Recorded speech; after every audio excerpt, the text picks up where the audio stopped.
All the aldermen, please take their seats. I want to start this meeting on time. Thank you.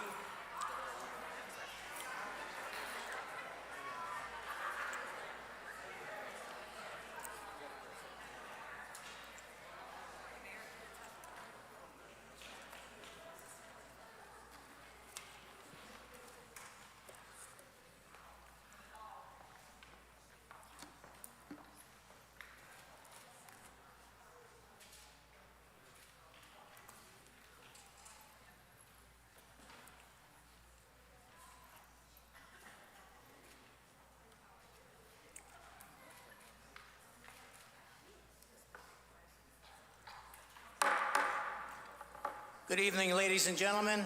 Welcome to the 2025-2026 Board of Aldermen budget deliberations. Today is April 10th, 2025, and today we are here for the public comment portion of the aldermanic budget process. But before we begin, will everyone please rise so we salute our flag. I pledge allegiance to the flag of the United States of America and to the republic for which it stands, one nation, under God, indivisible, with liberty and justice for all.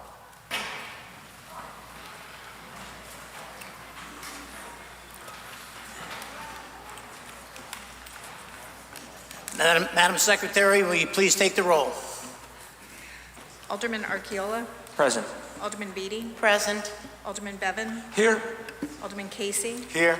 Alderman Federico. Here. Alderman Fowler. Here. Alderman Healy. Alderman Jenkins. Alderman Jenkins would like to be excused. He's out of state. Thank you. Alderman Marlowe. Here. Alderman Morenin. Alderman Morenin is going to be a little bit late, Madam Secretary. Thank you. Alderman Pacelli. Alderman Pacelli is also going to be a little bit late, Madam Secretary. Thank you. Alderman Smith. Alderman Vitro. Here. Alderman Vitale. Alderman Willis. Here. 10 are present. 10 are present. We do have a quorum. This is the budget meeting voted to public comment. We will start with the education side of the budget first, and then we'll move on to the city side of the budget. Please remember that the time limit granted to each speaker shall be 3 minutes. I'm going to ask you to try to stick to that because we have a lot of people that are going to speak tonight. We want to try to get out of here before midnight. Please remember that the time granted to each speaker shall be 3 minutes. Residents, taxpayers, and electors may address the board at this time. The board encourages the speakers not to express derogatory, insensitive, or offensive statements, or to engage in personal attacks against individuals. In order to allow everyone an opportunity to speak, I'd ask that everyone please limit their comments to 3 minutes. Any speaker wishing to comment on the education side of the budget, please come to the podium and state your name, address clearly for the record.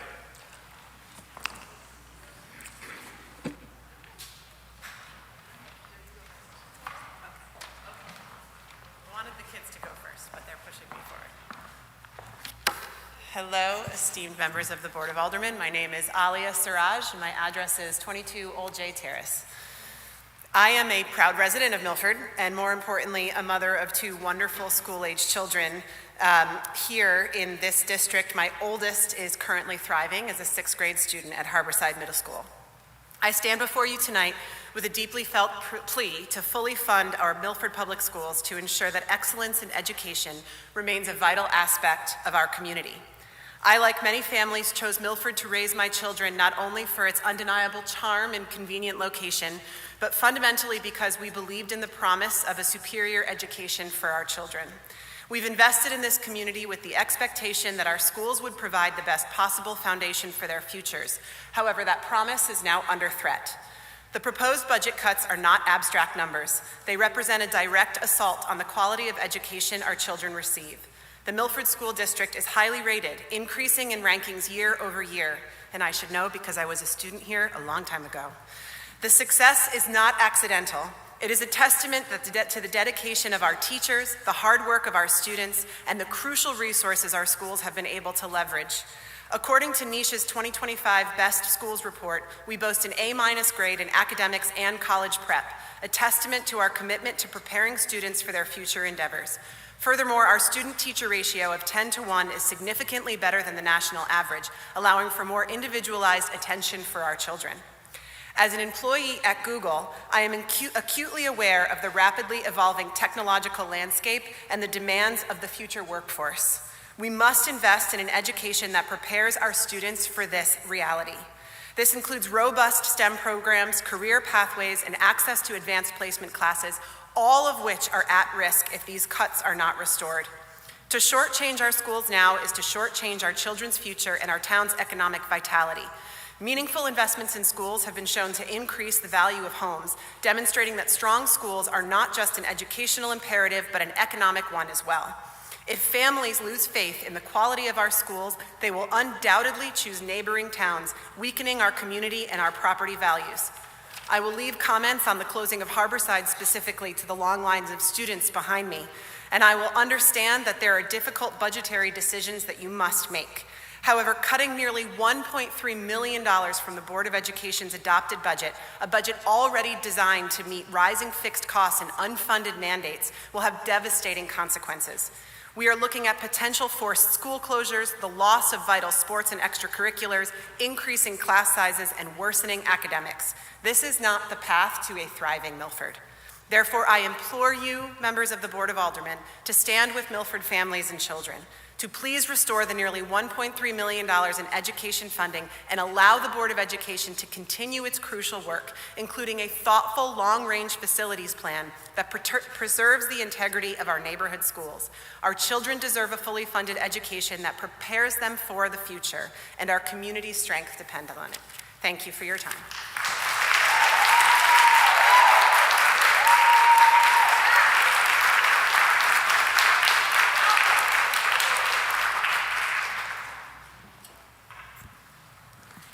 Hello, my name is Elisa Carcali, and I live on North Street. I'm a student from Harborside Middle School, and I think shutting down Harborside is pretty stressful and challenging for students and teachers because why have people spend so much time changing school districts for all the middle schoolers at Harborside? It would cost a lot of money and to do that, and at East Shore and West Shore, we might not have big enough classrooms to fit all the Harborside students. Harborside is a safe space for students, and they can make lots of new friends and learn new things. Harborside has so many fantastic staff members who go out of their way to make students at Harborside feel safe and cared for. Seeing them go would be sad. I hope you would take these thoughts into consideration. Thank you.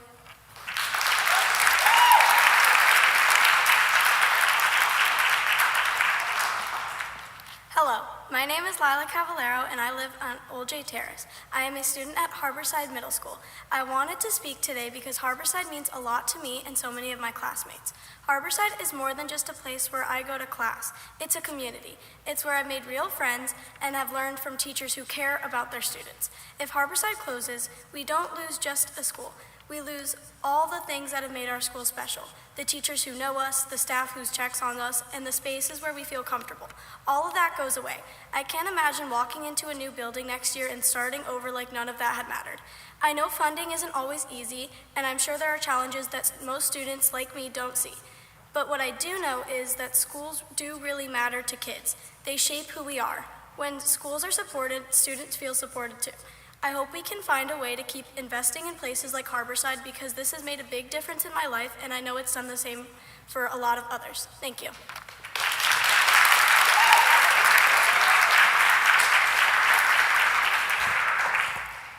My name is Kara Marquis, and I live at 39 Pine Knob Terrace. I'm a 7th grader and student council president at Harborside Middle School. The budget for education in Milford should not be cut. This would risk an important community within the Milford public school system, which is my school, Harborside. It is more than just a place where we go to learn. It's where we make friends, where we find support, and where we build memories. If Harborside closed, what about the extracurriculars? What about the teachers? What about our friends? A closure wouldn't just hurt the students who go there now, but it would also break apart a strong learning community within Milford. To begin, closing Harborside would crowd the other two middle schools. These classes could have as much as 40 kids per class, which would bring down reading and math SBA scores due to a lack of personalized attention. Some students really need personalized attention to thrive, and two middle schools just wouldn't provide that for them. It's not fair to any of the students. What about extracurricular activities? For example, last weekend, Harborside Drama Club performed Alice in Wonderland. This was the second year in a row Harborside had a drama club after not having one for over 10 years. There would be fewer opportunities for kids to participate in these kind of extracurricular activities if one of the middle schools were to shut down. These opportunities are critical for the social development of this particular age group. Furthermore, Harborside feels like a home rather than a school. The teachers care about us and they help us when we're struggling. It's not just about grades. It's about making sure we grow into the best possible people we can be. If Harborside closed, a lot of us would lose that personal connection with teachers. We would lose friendships and a huge part of what makes our town special. Harborside offers so many diverse clubs, and it really allows us to experiment and find out what we enjoy. It also teaches us life lessons and allows us to grow as leaders and people. Not to mention that the location is awesome and allows us to explore independent opportunities. I'm sure a few of you in this room attended Harborside, and I'm sure you have tons of great memories. Lastly, closing Harborside would be hard for a lot of students mentally. It would be really hard for a lot of us to start in a new school. We've already built friendships, and we've learned how to work with our teachers. Changing schools would be tough on all of us, and it would feel like we're starting middle school all over again. Middle school kids are constantly growing and changing, along with friendships. I think we can all agree it's the most difficult time socially. We are figuring out who we are and who we want to be. That shouldn't be disrupted. We have enough to stress about, and we shouldn't have to worry if we will come back to our school next year. In conclusion, Harborside Middle School is more than just a place to learn. It's a place where we feel safe, supported, and connected to each other. The relationships we build here are important to us, and the experiences that we have at this school help shape who we are. Closing Harborside would take away not just our education, but the sense of community at our school. For all these reasons, Harborside should stay open, and the budget for education in Milford should be restored. This is our school and our town's future. Thank you.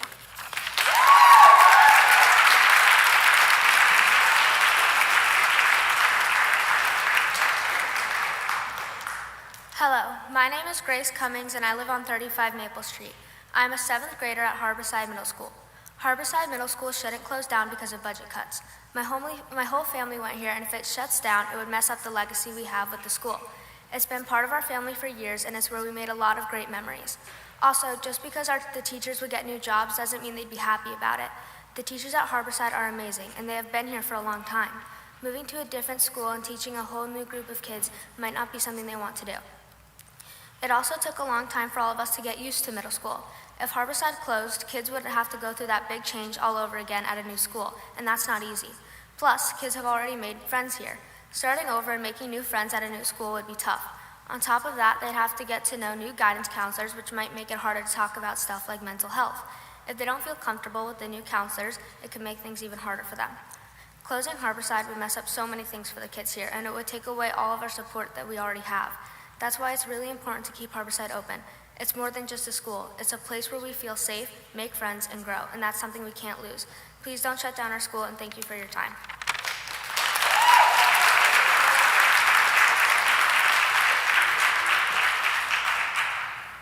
Good evening. My name is Delaney Morin, and I live on 7 Greer Circle, and I am a student at Harborside Middle School. As Milford attempts to cut the city's budget, the staff and students of Harborside Middle School are worried about whether or not their education or careers will ever be the same. Many members of the HMS community are in a state of disbelief and confusion regarding the situation. These circumstances have been brought up in years prior, but suddenly it feels more real. One reason Harborside should not close is that many students would lose their connection with staff.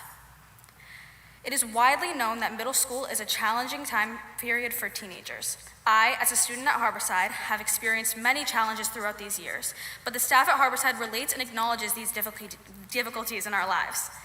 These staff members put everything into our education and mental health, knowing the struggles students are facing. Harborside is like another home for many students, all due to the amazing staff who care very deeply about their students. Another reason is that there would be immensely large class sizes.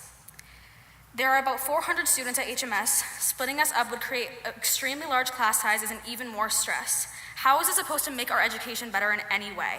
Making classes larger would cause more distractions and more problems. Students' grades would go down, mental health would be worse, and stress would increase. The first thing we should do is focus on the mental health of young students. Also, Harborside offers many clubs and opportunities to do what you love and help your community. We are encouraged to learn new things and experience more about life outside of education.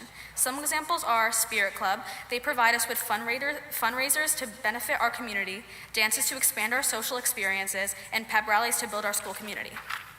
Drama Club, they encourage students to express themselves artistically through performing and give students the chance to make unforgettable memories with their peers while doing something they love. Student Council, they strive to make our school a better place by having fundraisers for Avery's Little Army, hosting school stores, and planting gardens outside of HMS. There's a student versus teachers volleyball game hosted by our Student Council next week. In conclusion, Harborside is the core of our Milford community. We need to keep Harborside for the students and staff who would be extremely impacted by this decision. At Harborside, students feel included, welcomed, supported, ambitious, and confident. The mental health of students and teachers and the careers of teachers are on the line. We need to care about our community more than anything. Losing Harborside would not benefit anyone, and it is important to keep the school up and running. Losing a second home would only make things worse. Thank you for your time.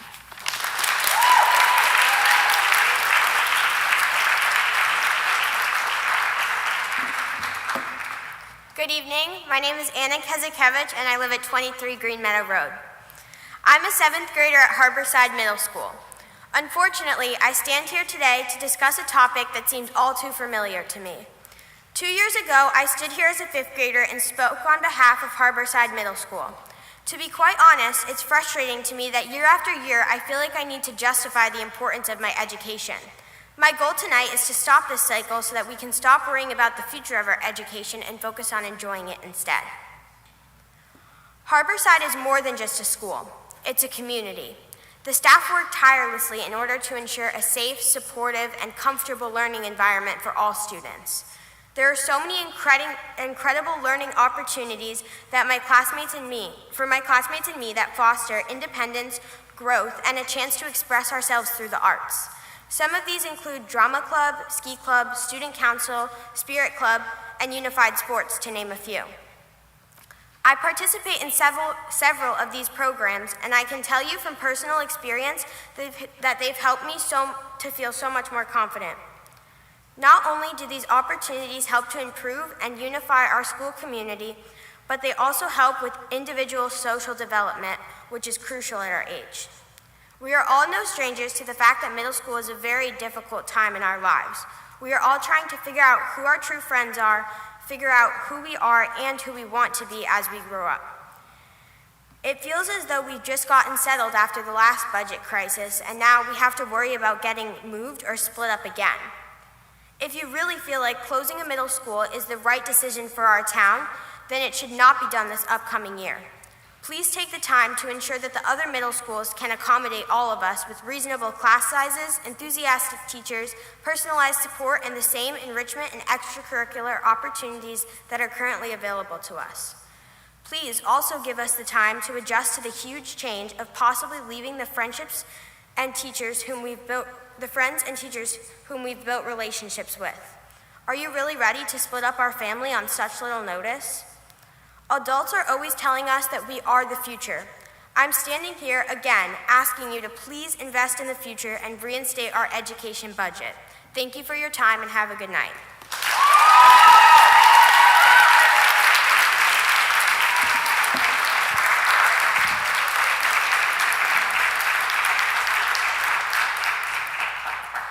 Good evening. My name is Lauren Hopner, and I live on 50 Harvest Lane. I'm a 6th grader at HMS, and I have already made so many fun and special memories. That means I would make even more memories at this school when I progress through the grades. I have been educated by amazing teachers. They are some of the most wonderful teachers I've ever met. They have made this year's learning so much fun while still educating to the best of their abilities. These teachers care about kids' mental state and care about our school environment. These teachers are so incredible and important to this school. One reason that Harborside shouldn't be closed is because kids would be split up from friends and teachers. This year I have made many friends and they mean so much to me.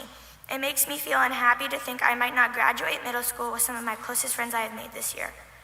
I have also made close bonds with teachers, and they have been so kind to all of the students at HMS.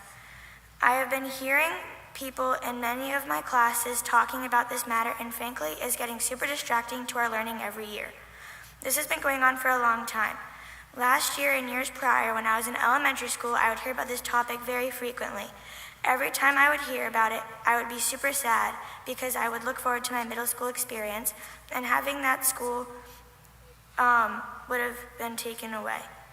My friends and I are hurt and heartbroken to even think that there might not be a next year at Harborside. We all feel that it is not fair. This school provides so many after-school activities so we can all feel a part of this school. We all have different interests, so they have created many clubs so we can be ourselves. This school has already made me feel like a better version of myself.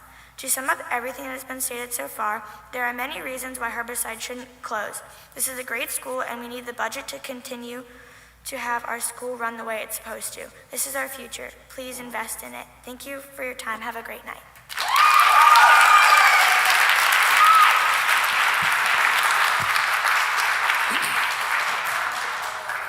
Hello, everybody. It's an unfortunate sense of deja vu again, but my name is William Henry from 4 Strathmore Avenue in Milford, and I'm here tonight as a proud product of the Milford Public Schools, a graduate of Meadowside, Harborside, and Foreign, a former student teacher and staff member of both Jonathan Law and Harborside, and now an 8th grade English teacher myself that's nominated for a National Teacher of the Year award. I say this not to impress you, but to impress upon you the power of public education when it's supported, especially the kind of education the Blue Ribbon award-winning Harborside Middle School provides. Cutting the budget and closing Harborside doesn't just mean shifting buildings. It means shattering the very structure that has helped students like me and like my siblings discover who we are. Harborside was the place where my brother first found his voice. Not in a metaphorical way, but literally. He found his voice in Ben Lesduskas' music class, and he's now a professional songwriter and musician who's played with the Beach Boys. That passion, that spark, was lit in the band room of Harborside in our public schools. How many more sparks are we about to snuff out?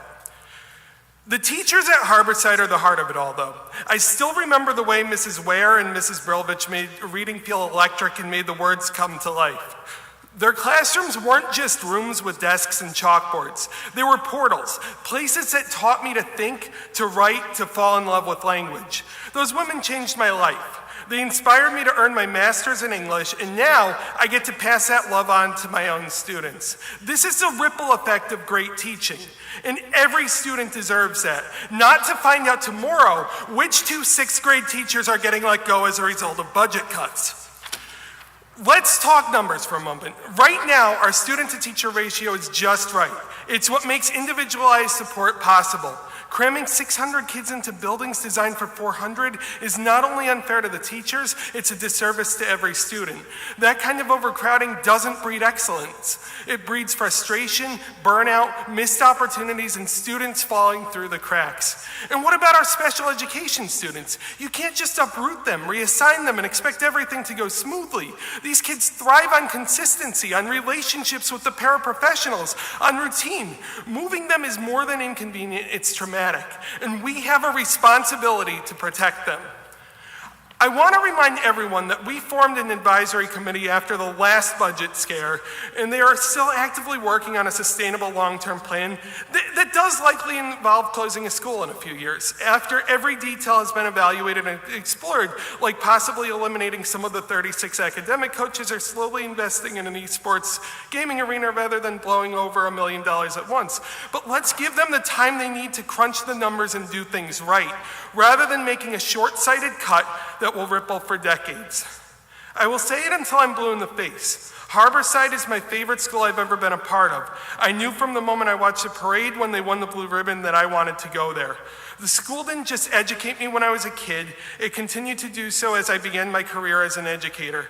Every time I walked into that building as a staff member, I learned something new.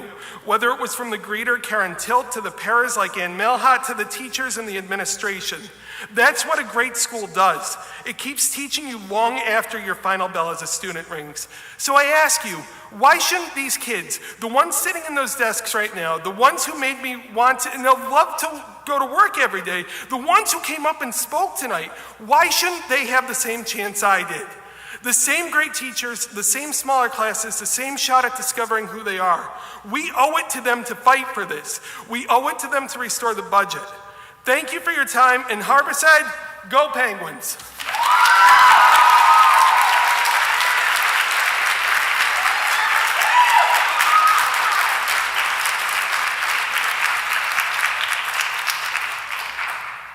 Hello, my name is Morgan Beers. I'm a sixth grader at HMS. Cutting the budget and closing Harborside is not a good idea, and I'm here tonight to tell you why.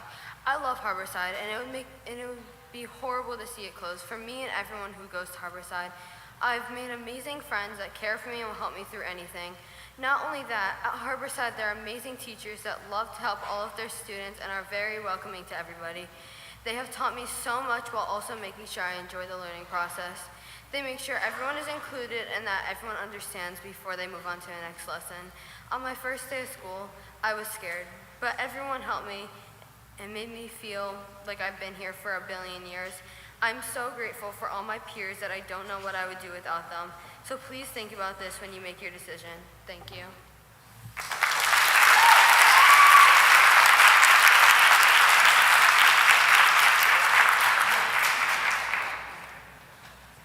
Good evening. I'm Michael Andrachek from 42 Dorina Place in Milford, and this is my daughter Eleanor. She wrote some comments. I'll just be helping her deliver them tonight. I also have a son who's at Harborside right now, and unfortunately, as some people have said already, we find ourselves in exactly the same position that we've been in for the last 3 years, it seems. Which is really disappointing to me as a parent of students in the Milford School District, but also as a citizen of Milford. There's a few reasons that I find this troubling, and I think they're the same reasons that I found it troubling for the last 2 years, and so have spoken for the last 2 years, which is also why I don't have any note cards today, because I'm saying this every April, it seems. So first, think of the human cost of these cuts. So as Harborside students, this is the third year in a row that Harborside students seem to have, they're in a position where they don't know what the future of their school is going to be, right? So as a human cost, this is quite serious.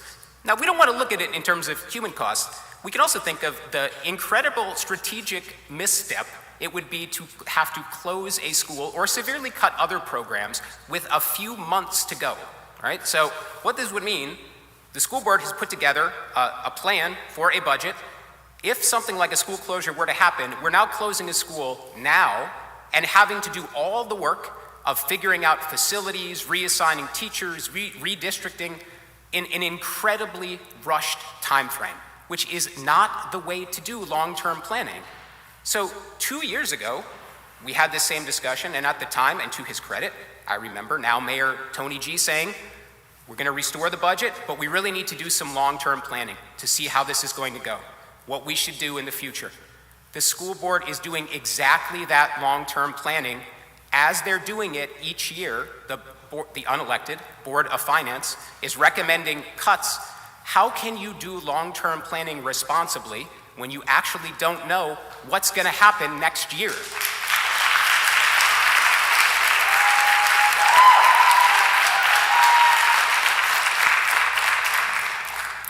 If it is the case that the school board is just going to be given some number every year, they should be told in some ballpark way what that number is going to be, because it is impossible to plan without that information. Otherwise, this seems like a bit of a game, honestly, which is really disappointing when we have children and a community at stake. I sincerely hope that we can restore the budget, at least the bulk of the budget, which has been responsibly put together. And again, as I said last year, this is a months-long plan that people can comment on at any stage of the game. To have this work all done and then at the 11th hour to say, sorry, we're not going to be able to do that, is irresponsible. And I hope that the Board of Aldermen can see that. I am all for long-term planning. I understand that taxes are precious. We have to be careful about these things. So let the school board long-term plan without the threat of closures and cuts every year. I thank you for your time and the hard work that you do for Milford. My children and I appreciate it.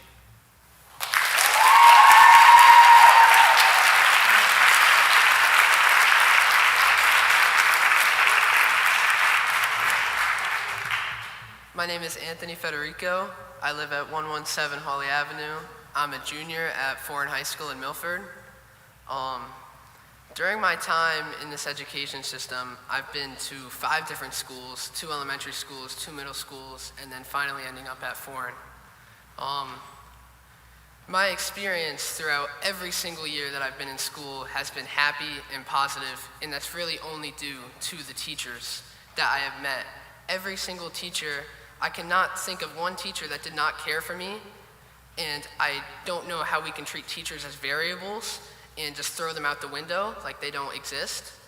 And I can't think about how every student at Harborside has the possibility of losing their teachers that they feel so connected to at the moment.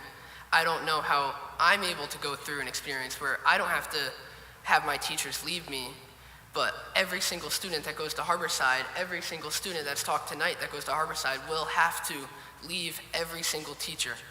Teachers are very important, and there were times where I thought teachers were the only people that I could talk to. And if you have to reconnect or make a new relationship with a whole new set of teachers, that can be extremely overwhelming. And we have to go through it every year when we change schools into middle school and high school, which I have done, and I know how hard it is because it's a big jump. And it takes a lot out of you to basically throw away your relationships with people. It doesn't even have to be teachers. You throw away your relationship with a person, it's going to be very hard to create a new relationship, a new bond with a new person. And I think that it's incredibly, almost disrespectful that every single student at Harborside has the chance that they will have to endure that. And I think it's not fair that I'm able to go through my education not having to have my school closed down and lose every single connection I've ever made with a teacher, and however many students go to Harborside know they have to deal with that.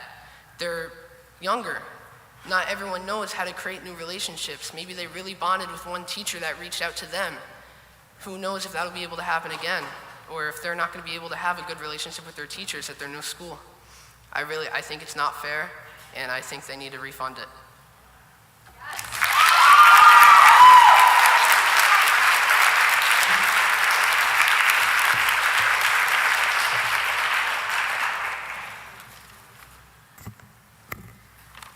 Hello, my name is Pyle Emery, and this is my son, Jai Emery. We live at 84 Judith Drive. Thank you for listening. I'm here today as a concerned mom of 2 wonderful boys in the Milford schools at Orange Avenue, a member of this beautiful community, a nurse practitioner, and an advocate for the well-being of our children in our city schools. We love Milford, but I am here to express my strong opposition to the proposed closure of Harborside Middle School, where my son here is supposed to go this fall, but now we have no clue. And opposition to the reduction of the education funds.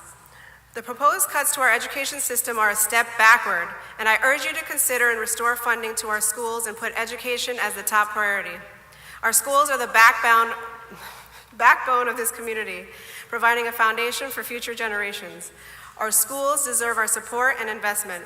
The proposed cuts will have far-reaching consequences impacting students, teachers, families, and the entire community.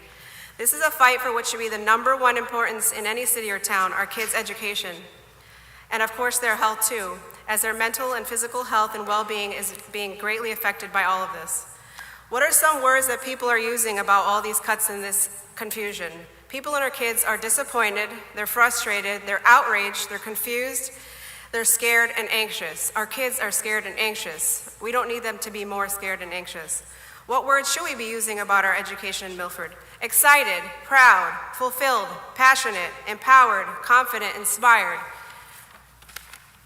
My son Jai here is currently in 5th grade at Orange Avenue School and is set to attend Harborside Middle School next year. They're supposed to be going on a tour of the school in less than a month. My son and his classmates keep talking about it. They were nervous and excited, but now they're scared, frustrated, overwhelmed, and lost. And middle school itself, as most of us know, is a hard enough transition time, and they don't need this added stress.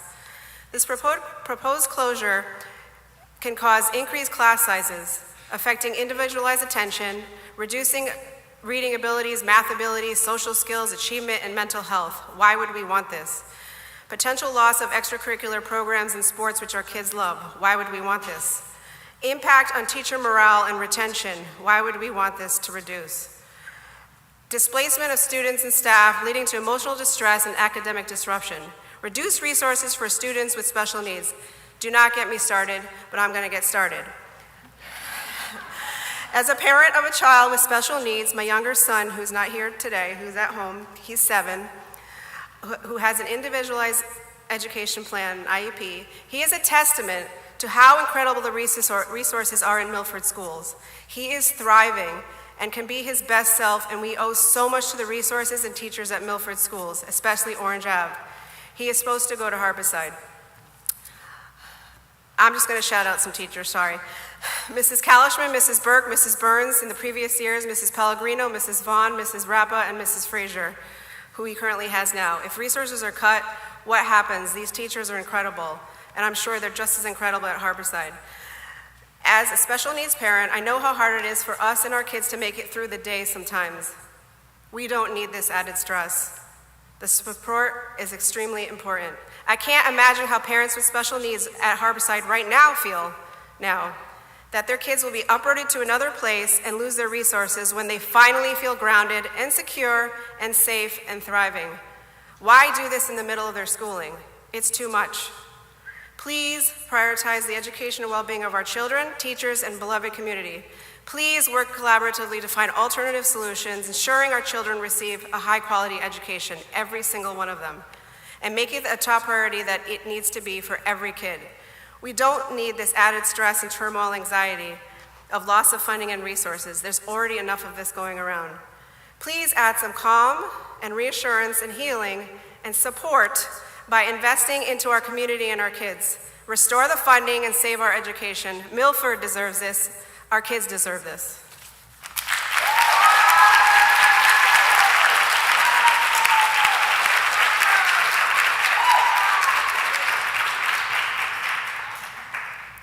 Hello, my name's Mary Elizabeth Oak, also known as Emmy. I live at 30 Dorinna Place here in Milford. This is the third time, 3 years in a row, listening to budget cuts to the Board of Education and our schools. 5 years ago, I don't have to remind you, COVID hit, which hurt the children as much as it hurt us adults, but it hurt their ability to learn and is still making an impact on them. Not at a greater degree as it did then, but it's left its mark. 3 years ago, Board of Finance wanted to cut $1.8 million from education. I thank both sides of our government in this group here for coming together to put a lot back into the Board of Education's budget to get through it. Last year was 1.5 cut by Board of Finance, and not one penny was put back into the education. Though I know the Democrat side tried every which way to get a piece, if not all, back in. Not one Republican stepped up to the post. You wanted overall teachers to be cut in the way of support systems. I'm very glad to see that the education system did not cut them. And the end result of testing is our kids of this town increased their abilities of their learning dramatically compared to the bulk of the state schools, who are still running behind. Yes, there's a little behind, but they made leaps and bounds forward in this last year. If you proceed to carry on with what Board of Finances wants of 1.3, potentially cutting a school won't fix the problem because you have federal coming with their cuts, thanks to what's going on in Washington. It will take more than one school. It will take a number of teachers to be cut. It will take a number of elective studies that inspire kids that are not academically material people, that are into the sports, into the arts of all types to succeed. Now look here, all us adults, and I call everyone here and every parent, including me, we're has-beens. The children are our future. If we don't give them a chance, when you're wobbling around needing a crutch or a walker, there'll be nobody to take care of you. And who do you have to answer for? Yourselves. Now stop doing this. Do the right thing by the kids, because it does affect everything to do with this town and this state and this country. And when it comes to special education, there is a mandate of law that if a town doesn't do the right thing by a special ed student, you will have to cough up a lot of money to rectify it. I saw this when I was at Landmark School when I was 18 years old. I was surrounded by 80% of the students that were dyslexics like me. The states and towns all over this country had to cough up the money for the mistake of not educating them right. And I know one guy who was the eldest boy, I was the eldest girl. He was there for 5 years because of that fact. Do you want to jeopardize the economics of the future in more ways than one without being honest with yourselves? Stop hurting the children. Thank you.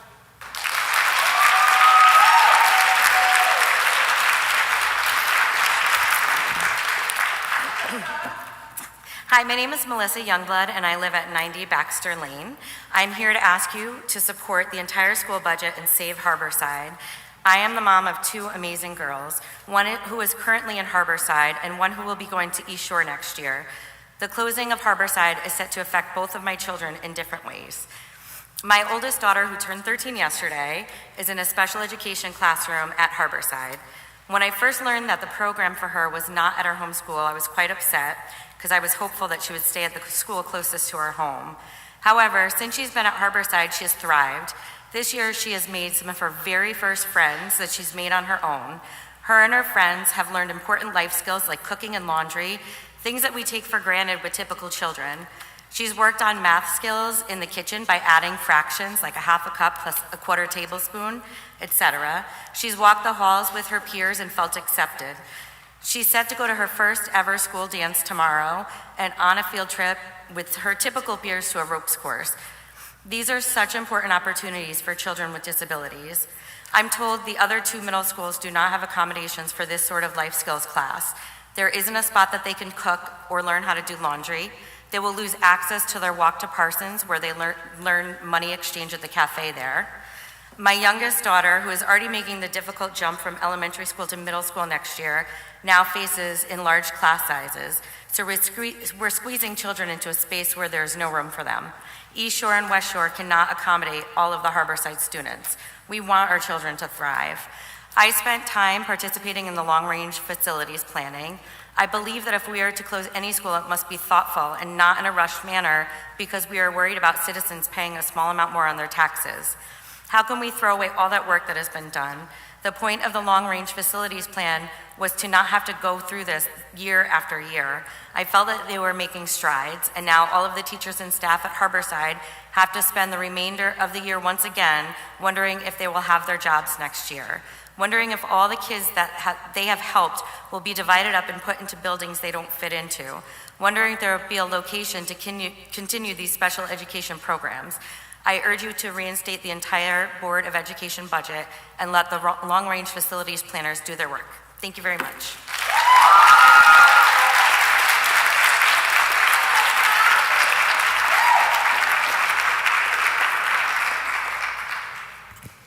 Hello, my name is Stephanie Kanan, and I reside at 23 Marie Street. This is the 3rd year that I'm speaking before you, and I cannot believe that we are here again tonight. Every year, there's a threat of education budget being slashed, and it's frustrating that we have to continue to fix an arbitrary decision made by the Board of Finance. This education budget is a maintenance budget.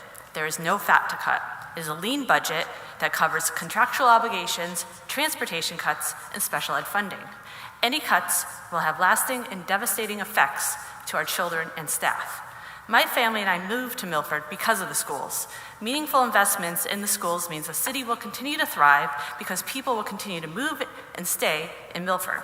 I did not move to Milford from Fairfield to be constantly defending the education budget. I moved here because I wanted opportunities for my children and to have an education that allows them to thrive and have the pathways to succeed in the future. They are on their way towards this because of Dr. Kataya and the Board of Ed's vision. Please do the right thing and restore the full budget. Thank you.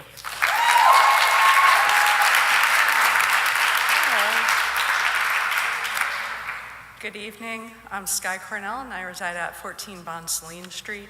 I'm here in strong support of restoring funding to the education budget.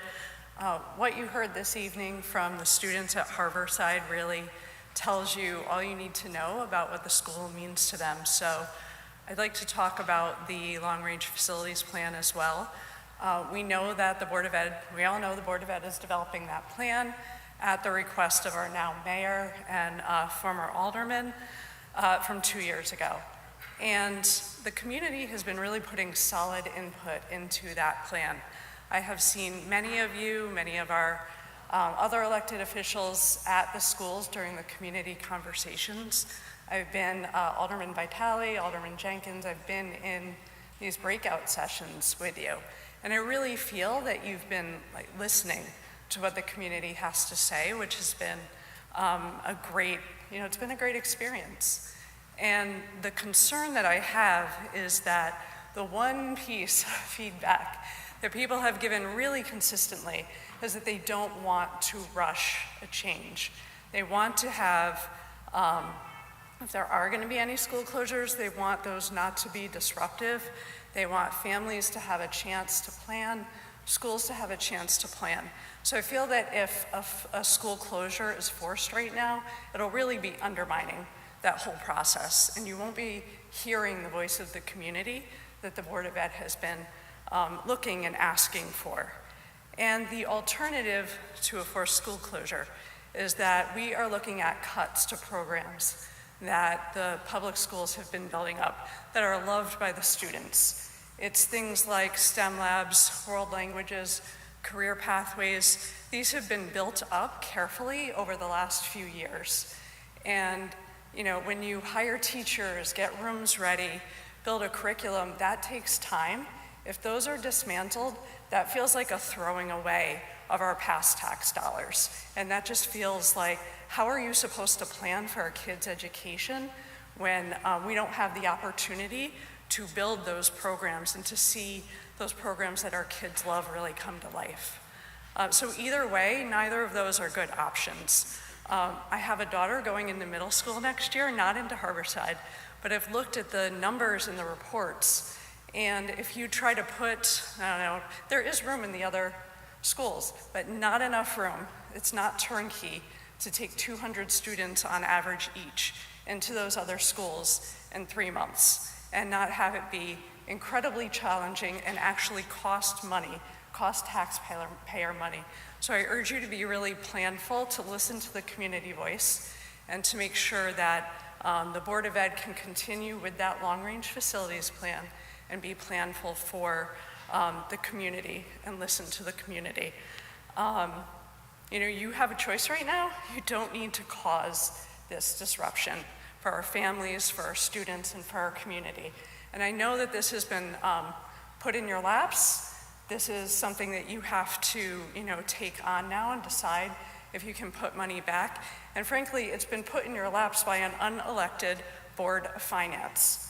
You've all been elected. You are accountable to the voters. The Board of Ed is accountable to the voters. The mayor is.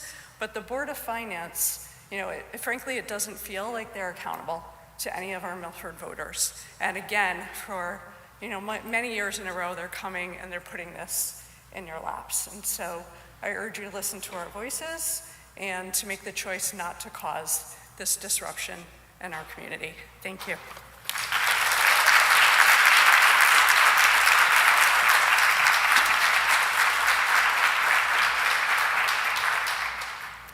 Good evening. My name is Bridget Krause, and I live at 42 Nels Road.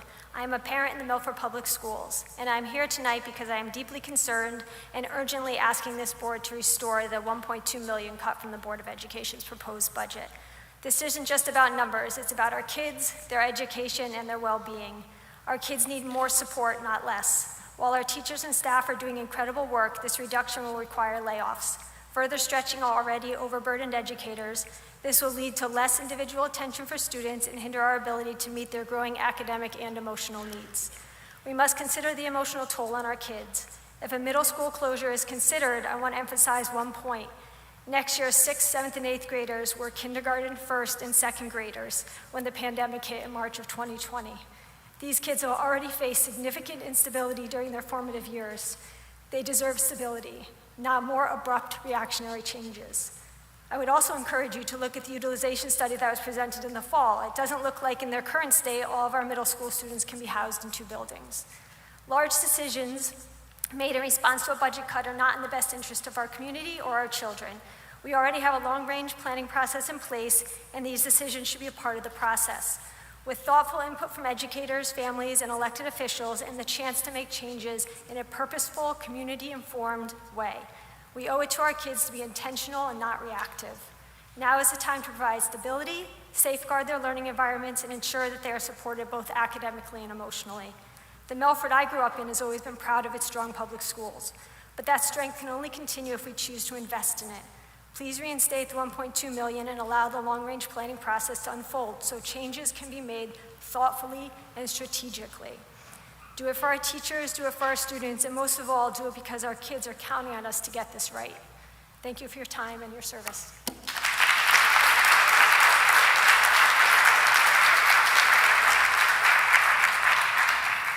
Hi, my name is Charles Montalbano. I live at 30 Revere Place in Milford. My wife Janet and I have lived in Milford for 45 years. We are retired, and we live on a fixed income. We do not have children or grandchildren in the Milford public school system. And we completely support restoring the funds that were cut from the Board of Education budget.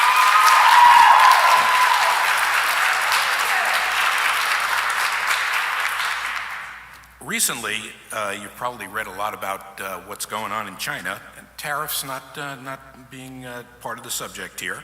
The fact that China graduates more engineers than the total graduates from all disciplines in the U.S. is well documented. Much of this is due, of course, because they have a billion more people than we do. But every time we cut back on investing in our children's education, we risk falling behind. We can't fall behind. It's a competitive world. The country with the best education, educated population wins, and we have to win.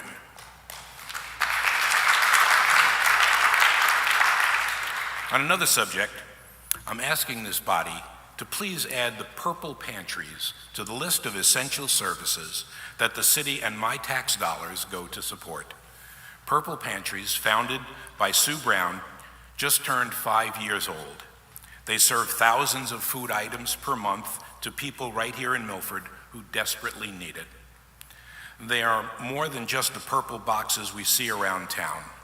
They deliver to families who do not qualify for a program because of age or disability, but simply because they cannot get to a food source. Purple Pantry helps keep families together. Please find it in your heart and in your wallet to fund them. Thank you very much.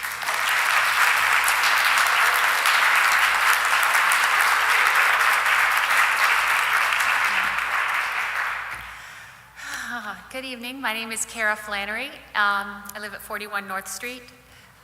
I am here today to ask you, the Milford Board of Aldermen, to restore the nearly $1.3 million that was cut from the Board of Ed's adopted budget.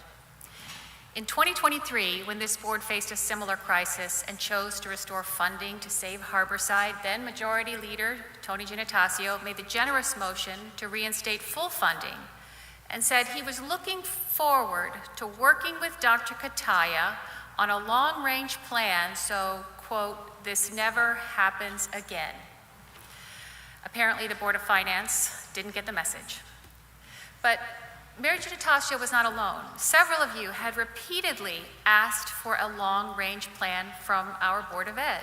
So for the last 18 months, the board has been working in good faith with community input and a lot of data to create a thoughtful, long-range facilities plan that addresses school consolidation in a smart, sustainable way and finds economies of scale.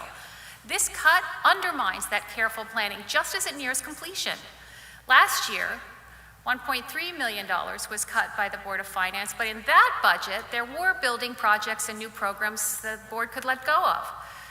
So when the Board of Aldermen did not restore funding, no existing programs were cut, no schools were closed. This year is different. The Board of Ed proposed budget has zero budgeted for building projects because they're doing a long-range facilities plan and there are no new programs. It is a lean budget where the requested increase addresses rising fixed costs. That's it.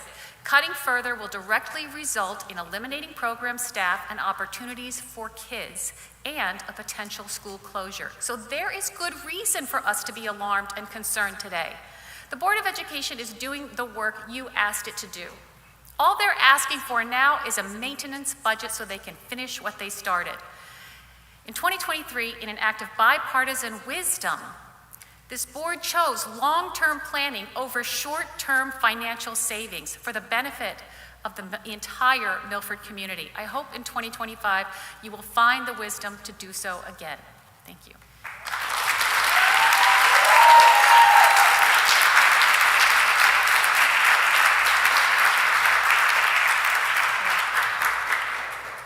Hi, I'm John Andrachik, 42 Dorena Place. So my name is John, and I go to Harborside Middle School. I remember in 2023, when I was in 5th grade, my parents told me there was a possibility of a budget cut for our schools. I also remember my first day at Harborside. I was a little bit nervous, and many of my friends had gone to East Shore, so it was a new environment with many new people. Right off the bat, my social studies teacher, Ms. Schultes, welcomed me into my homeroom. I always thought that language arts was what I liked most and excelled in, but by the end of my first week, Ms. Schultes had proven me wrong. She opened up many new doors, and I learned a lot of new interesting and fun facts about social studies. Social studies became my new favorite subject, and I ended up even learning about it in my free time, learning about the Civil War and Great Depression. I could go on, but I only have 3 minutes. My first presentation of 6th grade was on Egypt's economics, and I really enjoyed the class and put a lot of effort into the presentation. But on that day, I met some of the nicest people you will ever meet. They were patient and kind. I was welcomed by Ms. Schultes, Ms. Schulteis, Ms. Lehman, and Ms. Palladino. They all helped me learn and were there for me, as well as Mr. Gottlieb and Ms. Vitaletti. This year, I had yet another amazing batch of teachers who were just as helpful as before.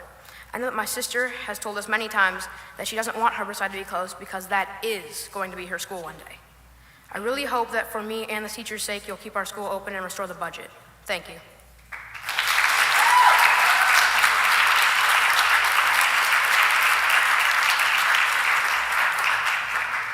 Hi, I'm an old person, another old person here saying that so first of all, I'm Sarah Bromley, 27 Norway Street. I work with a group called All In for Milford. It's nonpartisan. We want to make Milford a place where everyone can thrive. And I am a senior who my children are 21, 26. They're not in the schools anymore. I wish they were. I love what the Milford schools are doing right now. I value what they're doing. I attended both of the long-range planning sessions at Foreign and at Law because I want to invest my time and my money and my energy to make sure that Milford is a place that is great for all of us. It cannot be great for all of us. It cannot thrive economically or in any other fashion unless we invest in our schools. And every year, every budget, I don't have children in the schools. I will cut back on something else. I don't care if my taxes go up. I will get a part-time job to pay for whatever the schools need. Thank you.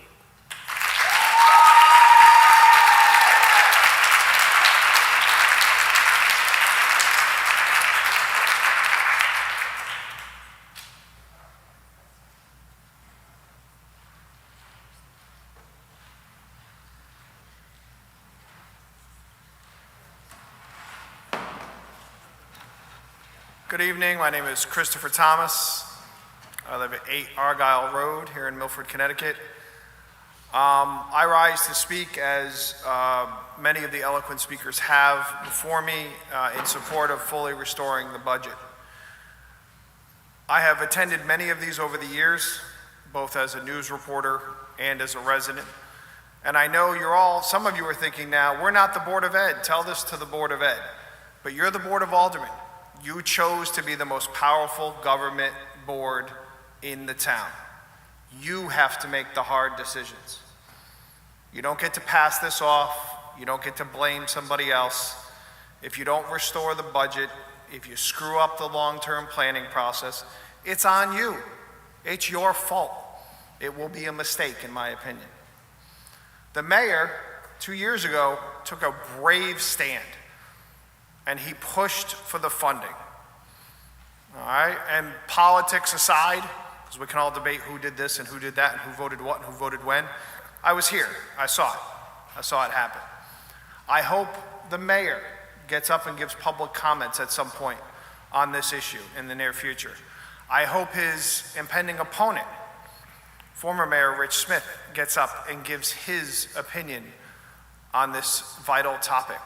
No one should remain silent. I would hope the Democratic Town Committee comes out with a statement.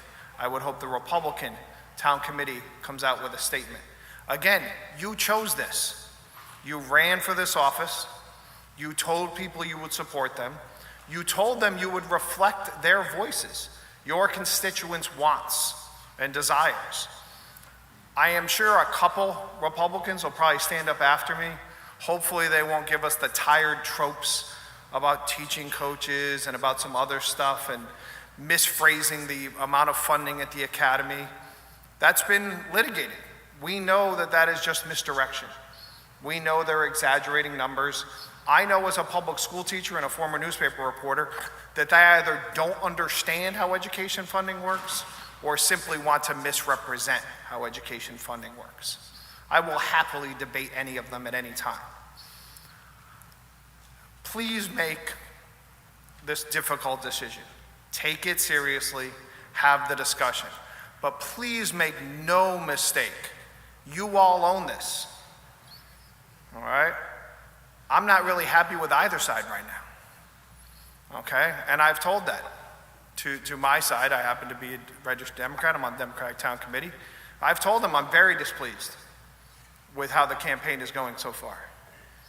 Again, as far as you know, I stand up here pretty much every year and say, I'm fine with you raising my taxes. We live in the best town. There's no better town than this. We get ranked nationally. We get talked about. We get written about by major newspapers in other states. People know this is a great town, and they find it sad and almost silly that we have to debate about whether or not to invest in our students. All right? We've done the exact thing you asked us to do and started up a long-range planning committee. And there are so many people here that have dedicated hours of their lives volunteering their time to attend PTA meetings and PTA council and long-range planning committee meetings because they're trying to be responsible about the future. And yet again, as happens every year, I know it's like a broken record hearing it again, the Board of Finance puts you in this situation. Now, the thing is, you all know the Board of Finance members. They're on speed dial. They're not strangers to any of you. They're in the same political class. Maybe we can just get some better communication, make some way forward here. You also all have fellow representatives on the Board of Ed. If you wanted to ask questions about the funding, you could just call your Board of Ed member. They're members of your Republican Town Committee. They're members of your Democratic Town Committee. And you can ask them to say things. And all of these meetings are public. We're on MGAT. You can all watch all the meetings and get all the answers you want. Somebody posted a few months ago how, well, they're hiding this. How in the world are they hiding anything? All you got to do is go and ask. It's public information. I digress. Please listen to the constituents. These are the constituents that gave up their evening to come out and speak.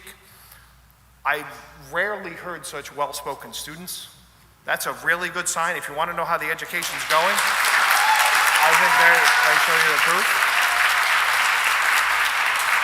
I appreciate your patience. I know I'm way over my time. Thank you very much. Have a good night.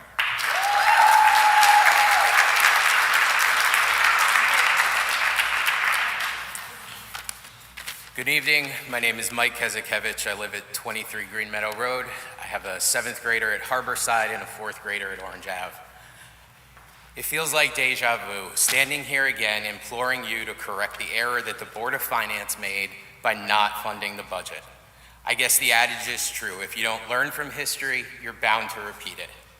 We were fully apprised in 2023 that contractual obligations would result in higher expenses for the budget in subsequent years. Couple that with a rate of inflation we haven't seen in a decade, and this year's budget should not surprise anyone that's been paying attention. As a result of the threat to close Harborside in 2023, we embarked on a long-range facilities study. What's becoming clear through that process is that the buildings housing our students are antiquated, in need of renovation, and in some cases, all-out replacement. That said, the prospect of closing a school with the urgency of a fire drill while in the middle of this exercise is short-sighted, disruptive, and punitive. What we are experiencing is the product of abject neglect. Neglect to maintain and modernize our buildings we send our children to each day, and neglect to take difficult action like raising taxes when it's warranted to sustain the level of infrastructure and services delivered to our residents. And why is that? Because as a city, we are fractured. It's self-interest over a shared vision. It's politics over progress. We have part of the population solely focused on property taxes. There's no acknowledgement that municipalities with thriving school systems drive property values.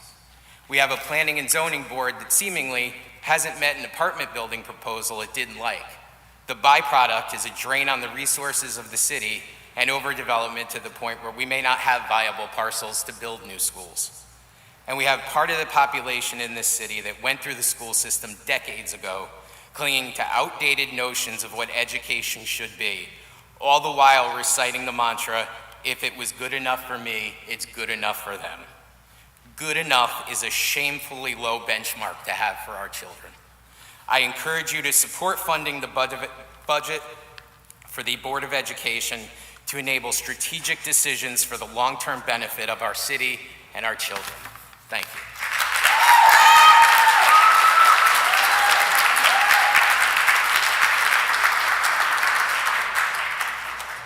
Good evening. My name is Megan Del Monte, and I live at 86 Walnut Street.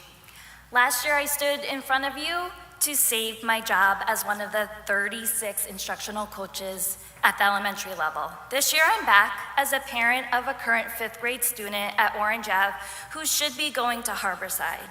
Let me remind you that my little 5-year-old daughter walked into Orange Ave as a healthy kindergarten student, which was in March abruptly stopped.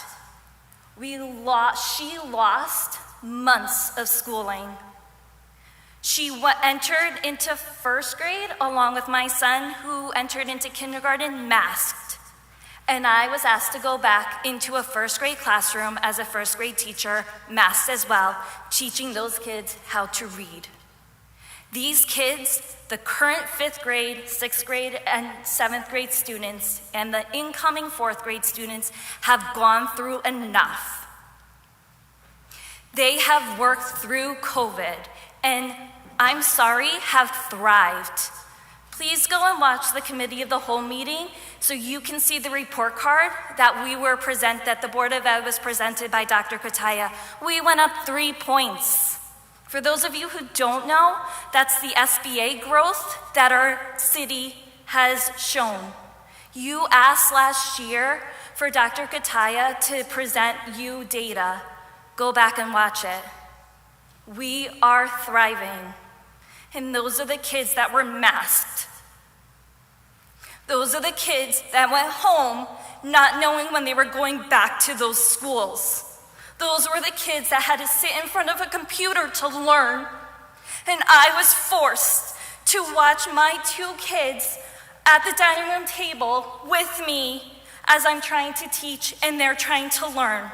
They have had enough. Do not continue this cut. You have the responsibility to those kids. The Board of Ed is doing exactly what you asked them to do with the long-term range planning. Give them the time. I was a teacher when Simon Lake closed. I was forced to leave Pumpkin and go to JFK as a kindergarten teacher for K2, 3, 5 at the same exact year where Derby was going back to K5 because it didn't work. I have seen a school close. I know it cannot be done thoughtfully in this amount of time. Give them the time they need. Let's do it right. Those kids deserve it.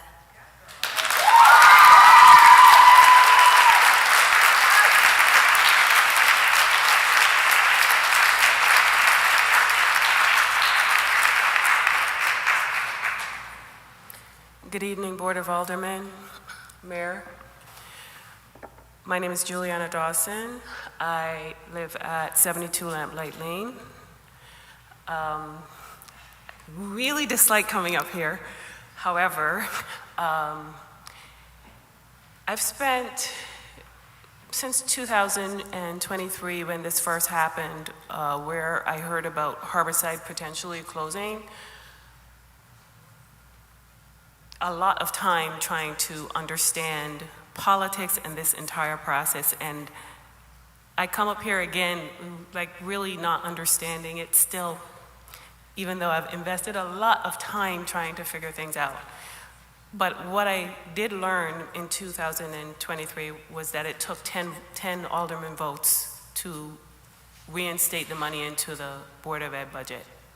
And I understand that that's what it will take this time around. I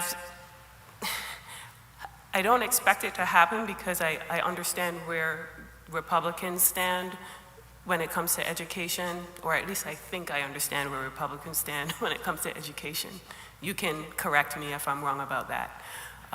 Maybe I need to reach out and speak to each of you. So my expectation is that if you're going along national political lines, that you're not going to vote to reinstate this portion of the budget for the Board of Education. What I don't understand is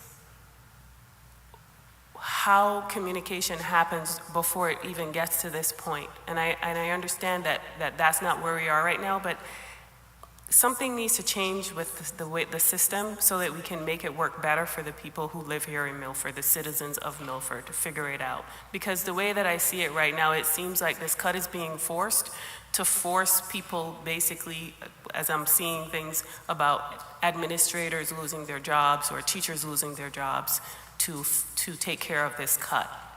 And if that's what it is, then, you know, I've been in the long-term planning meetings. We weren't discussing those type of things really. And I don't know what the answer is or what the solution is, but I feel like you guys need to start communicating with each other more across political lines and figure out what is best for the people here who live in Milford. I would like to see it reinstated to have more time to figure these things out. And I've spoken to some people personally about things that I'd like to see covered to see if it can help with cutting expenses and so forth, utilizing new technologies or whatever. But at this point, I understand that if this cut goes through, then the Board of Ed is going to be forced to figure out where to cut. We're going to be talking about people who live in our communities losing their jobs. And that's not what I want to see for my neighbors. You know, we all live here. So I don't want to say I don't care about national. Of course I care about national, but I care about here first because this is where I live. Thank you for listening.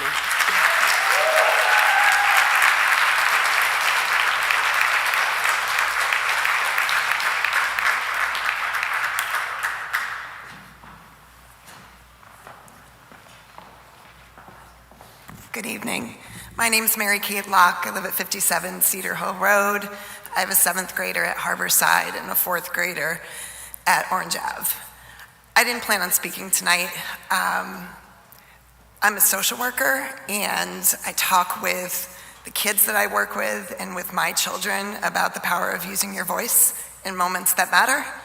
So I want to speak a little bit about mental health. People have said incredible things tonight. I spend my days working with kids who are struggling with anxiety, who are struggling with depression, who are struggling to understand the really complicated world around them right now. A lot of things in our world right now are hard to explain to children. I don't have the words with my own boys many days. What I know is about developmental assets, and when I think about the things that we know that research tells us that help kids to thrive, one really important one is community. And if you survey kids and you look at their developmental assets, one of the things we talk about is, do you have trusted adults around you? Does your community believe in you? Does your community support you? And these are pretty simple questions for kids to answer, right? We would hope that they say yes. And in a moment like this, I find it difficult to explain that we're here again. I left my boys at home tonight and they said, do we have to have this talk again? Like, do we have to go to people that we elected to make sure that our school doesn't close? Those are really hard things to answer for our kids. There's so much happening in our world right now that is creating more and more turmoil and mental health challenges for our kids. I just want to be able to go home to my boys and say, the people we elected, right, using our rights as citizens, did the right thing for you. They believe in you. They support you. They don't want you to face one more uncertain thing in your world. They restored the funds. They did what was right for the kids of Milford. Harborside remains for another year while we figure out a long-term plan. Thank you.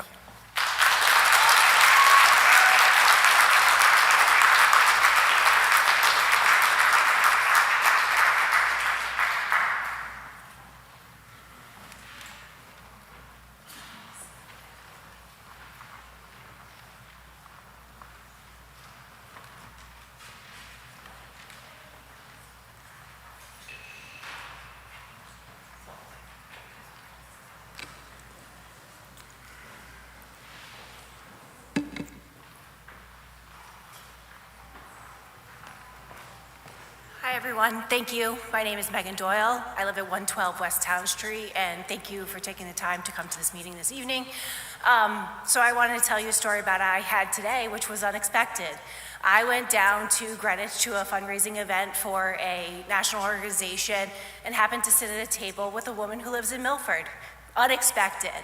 She just moved here from Norwalk 2 years ago. She has a child and she's currently pregnant. She moved here for the schools. And the reputation of this community is what matters at the end of the day. And so when we think about those things, I think of Milford, our big city with a little, small city with a big heart, I'll get it right, is opportunities for the people who live here. And that's what we're thinking about. It's a long-term vision of our community and who do we want to be. The woman who just spoke before me talked about opportunities and community and a feeling of being part of that. And that's what we want to inspire in our community over and over, is a feeling of belonging and wanting to be here. As a person who was born at Milford Hospital, went to Matthewson, Harborside, and Jonathan Law, I know I belong in this community. And I want to be here, and I want everyone to feel like they have that moment too, because that's what matters at a time like this, is a feeling of community and what we represent. And we want to be a place of welcoming to everyone. So thank you.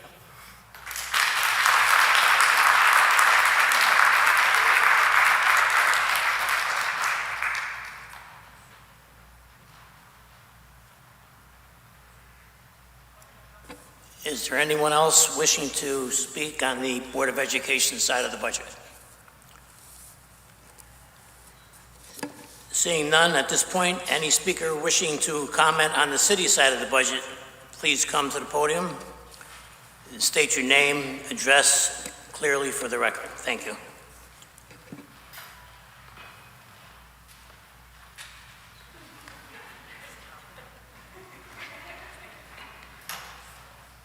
Chris Thomas again, 8 Argyle Road. I'll be quick. I just wanted to point out that as far as the city side of the budget goes, exactly 0 people spoke against putting the money back in the education budget. Thank you very much.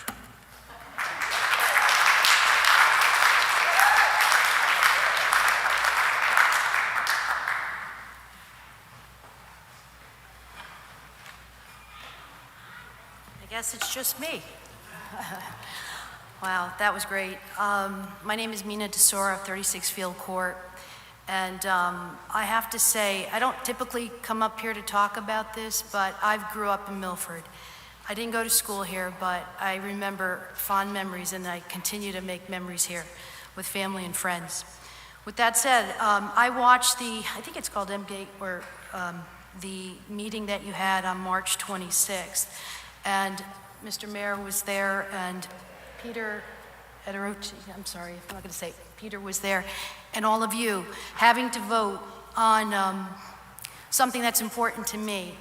As an owner of a home, a resident, and also a landlord, I look at ways, and I always say, how can we, as the city of Milford, try to save money? And one of the biggest things is the mill rate.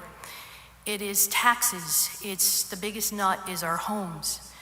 So now we have this vote, and all of you had an opportunity to present yourselves in your case and look at ways we can save.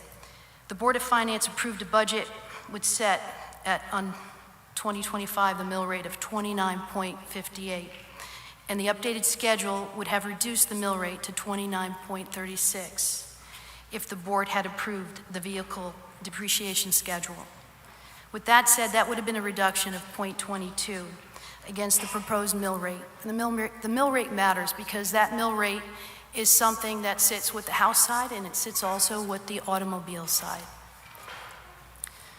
With that said, as a homeowner, and what does that mean for me as a homeowner, a resident, a landlord, and a person who owns a 2023 car, a Mini Cooper, I looked at my taxes, what that would mean for me, regardless of me being a tenant or someone owning my car and a resident. First, I need to address the elephant in the room, and that is car taxes. I think that's important. Unfortunately, we have to pay it. But with that said, my 2023 Mini Cooper has a taxable value today of $23,730. I did my homework, I checked the taxes with the tax collector. The current taxes are $691.48. If the Board of Aldermen updated the vehicle schedule, it would have been $696.71. Without the adoption from the Board of Aldermen, the vehicle schedule would be $701.93. That's an increase to me, $5.22. I'm not going to poo-poo it, it's still an increase to me. But with that said, having to be an owner, a property owner, and also a landlord to another property, I did the math, and if the BOA adopts the updated vehicle schedule, my increase for my home would be $145.98. Without the Board of Aldermen adoption of the motor vehicle schedule, the total annual increase would be $292.10 to one property. That's money in my pocket that I look at. The savings would be $146.12. With the current property and the rental property, the savings would be over $200, and that's taking into effect that I have to also pay $5.22 for my car. I know that the mill rate has a lot to do with what we pay, and I really feel that it's hard to get that back sometimes, but I know that the mayor has worked hard on this. I know that a lot of you stand here and want to cut taxes, and this was one way for us to do it, and I feel that we fell short. It is a bipartisan, vote. We have the opportunity, and I don't even know if we even have the opportunity to go back and revisit this, because I bet so many of you, if you did the math, and look at the value of your car and the value of your house, you'd come out ahead, and so many people would. And I think that's important for us, as citizens and also, people of Milford. It's important, and I think we have that chance. I don't even know if that ship has sailed, and I hope to God not, because this is our chance. So at the end of the day, it's money in my pocket for so many people. And I know, Peter, I listen to you because I don't typically listen, and I watch sometimes to see what's going on in Milford. I think it's important for us as citizens to know what's happening. And this was one of those times that, to me, what's important to me are taxes. I, like you, are looking to save, but we fell short, in my opinion. And it is a bipartisan thing, and I think we need to revisit this if there's opportunity. And I thank you for your time.